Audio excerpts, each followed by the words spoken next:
Today I will share with you the story of the king and the squirrel and the leadership lessons we can draw from it.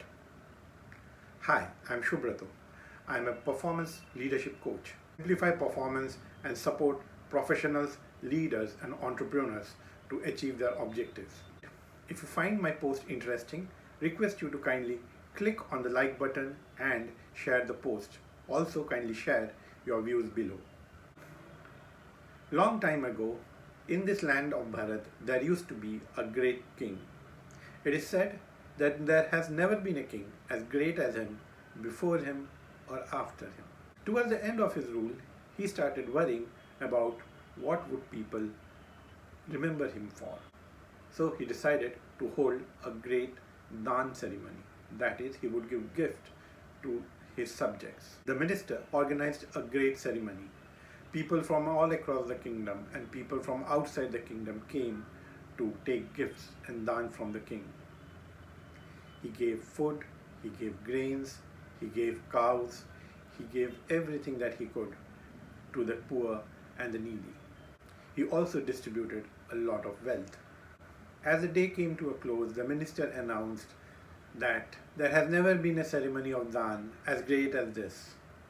This just goes to show that the king, our great king, is the greatest king of all times. And he asked a very important question. He said, has anybody seen a dan ceremony, that is a ceremony of gift, greater than the one this king has given? There was pin drop silence, and because nobody had ever seen a greater ceremony of dan, no king they knew had ever gifted so much to so many people. Suddenly the king and the minister noticed a small squirrel came running in front of the king and started rolling on the ground. When he stopped rolling and stood up, the king was amazed to see that here was the squirrel. Half of the squirrel was golden in color. The squirrel then suddenly spoke up and said, "Oh great king, don't take me wrong. You are the greatest king living. I have seen somebody give gift which is greater than yours." The minister was furious. He wanted to kill the squirrel there itself. But the king stopped him and said, "Yes, go ahead." So the squirrel then told his story.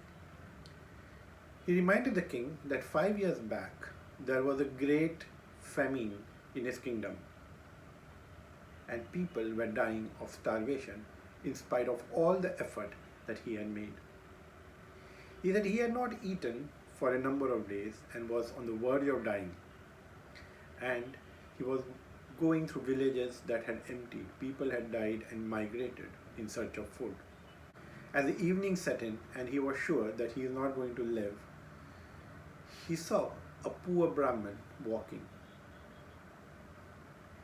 The Brahmin went to the temple and did his evening prayers, and he started walking back to his home.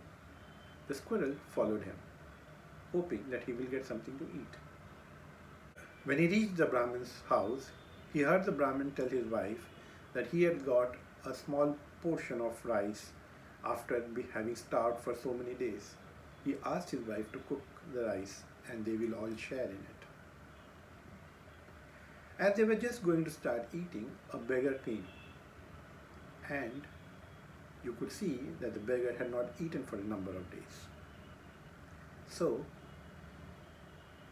the Brahmin and his wife gave the rice to the beggar and they went empty stomach to sleep. The squirrel saw that when the beggar had eaten, a few grains of rice had fallen. He ate those few grains and went to sleep. In the morning when he got up, he went to drink water. And when he saw his reflection, he was stunned. Half of his body had turned golden. He came running back to the house of the priest. And he was shocked to see that the family had died in the night. And he tells the king, "O king, you are a great king, and Nobody has given so much, but then there was a poor Brahmin in your kingdom who gave a gift greater than yours. It is a very touching, emotional story, and I hope all of you agree with the squirrel that the dawn and the gift made by that poor Brahmin was greater than that done by the king. This story has been told in the Indian tradition to emphasize the various qualities that a man pursuing spirituality should have. But then what is its importance to leadership? Good leaders like our great king want to leave a legacy. They worry about what their associates and colleagues will remember them for. This question is an important question to ask. The king could have allowed the minister to stop the squirrel from speaking, but he chose not to. And therefore, it opened so many opportunities for the king to improve his rule further.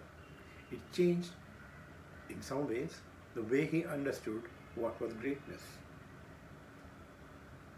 A good leader like this great king gives everybody an opportunity to contribute.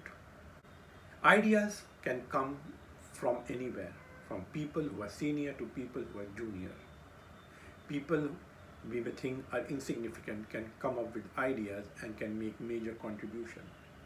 It is important to recognize that and stay open. Questions that are difficult to answer are welcomed. This is so because it helps the leader to expand his understanding of what is achievable and what needs to be achieved. It also helps him to understand how the same things could be done better. Lastly, good leaders are open to criticism. They are not afraid or insulted by it. They look forward to a good critic who can tell them where they need to improve. I hope you relate with the story and the learnings for leaders. These learnings are as effective for individual performers as well as leaders.